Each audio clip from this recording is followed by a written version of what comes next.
Hey everyone, this is a quick look at the LEGO Ninjago J's Golden Dragon Motorbike set. I bought this for $20 US. It obviously comes with 2 minifigures, and the set has 137 pieces in it.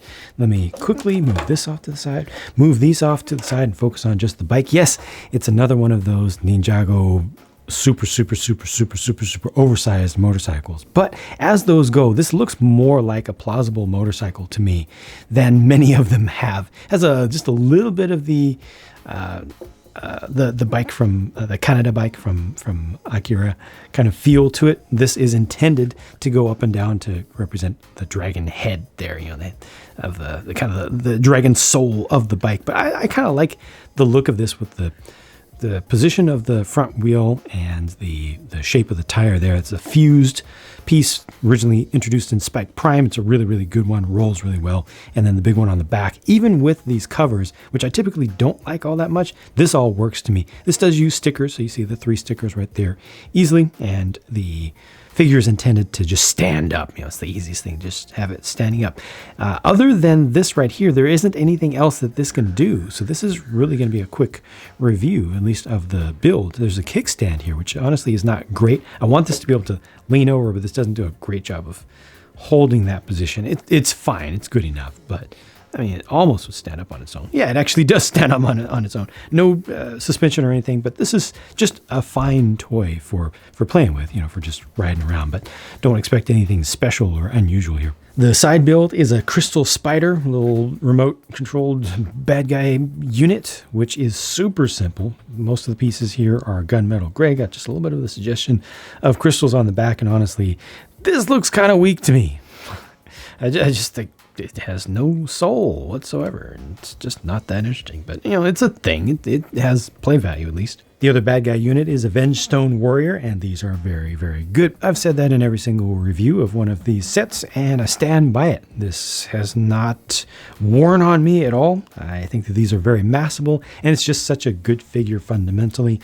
Really good design. I would like to see more stuff done with this level of quality and this level of interesting design. Playing with light, giving us some transparent pieces, some slightly metallic pieces with all the gunmetal gray, the crystal sword element, the hilt, all of this is good to me. And that brings me to Golden Dragon J. Okay, lots of pearl gold here and lots of transparent yellow, including yellow arms, transparent yellow arms it is, and 2 transparent yellow legs. The printing on this is pretty good, pretty solid.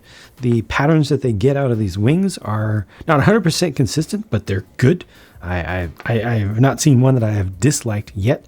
You know, a little bit organic, a little bit different from one to the next based on just the process, but I think they look really good.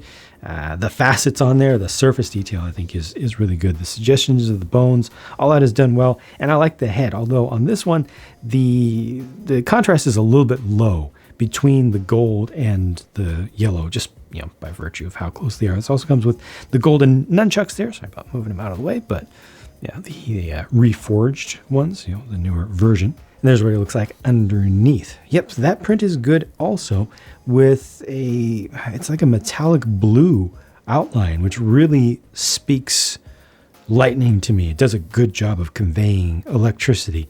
And you got a nice print around the back that much of the time you're not going to see, but it's still good to have it there. This figure even looks good from around the back. The only thing I don't like here is just the black of the neck, you know, or actually it's dark blue, but, you know, just seeing the different colors there, which is too bad, but gosh, everything that's done on purpose is good. Unfortunately, getting this figure in here with the wings on is not the easiest thing. There's a narrow range where it'll actually fit on the upper stoop. There are kind of 2 levels where it could stand. And with all of this off, you can easily put it down. But right now I've got him mostly just holding on by the handlebar there. So that's just a little bit lacking in the design. I don't want to have to put him on the handlebar because, you know, if you want to take the figure on and off, yeah, it's just something that requires a little bit of extra fiddling. And unfortunately, if I try to put him down lower on the normal stoop where you would want to have him standing down there, it gets in the way. The wings get in the way of the tire back here. So that's just a little bit off. Could have used like another piece or 2 just to improve the play value for that, just to reduce a little bit of frustration from it. Lastly, these are the leftover pieces, and as you can see, this is a relatively cheap way to get all of the reforged golden weapons. The sticker sheet had just the 3 on it, like I showed you, and those are white backed. The price of $20 US honestly feels pretty normal to me for these types of sets, right? From Ninjago, they've been around $20 for a while. And I think for the amount of stuff, it feels about appropriate. Could have thrown in one more just basic minifigure. That would have been nice. This doesn't really count.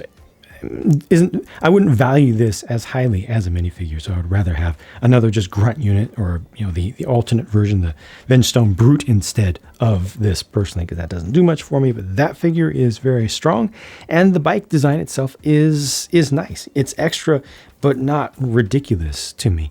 Just wish that it accommodated both forms of the Ninja a little bit better there, including with the wings, possibly even allowing the wings to be attached in different places easily while not being attached to the figure. But overall, not a bad set. If you like what you see, then I think that you're getting a decent value. So thank you for watching it, and I'll talk to you again soon.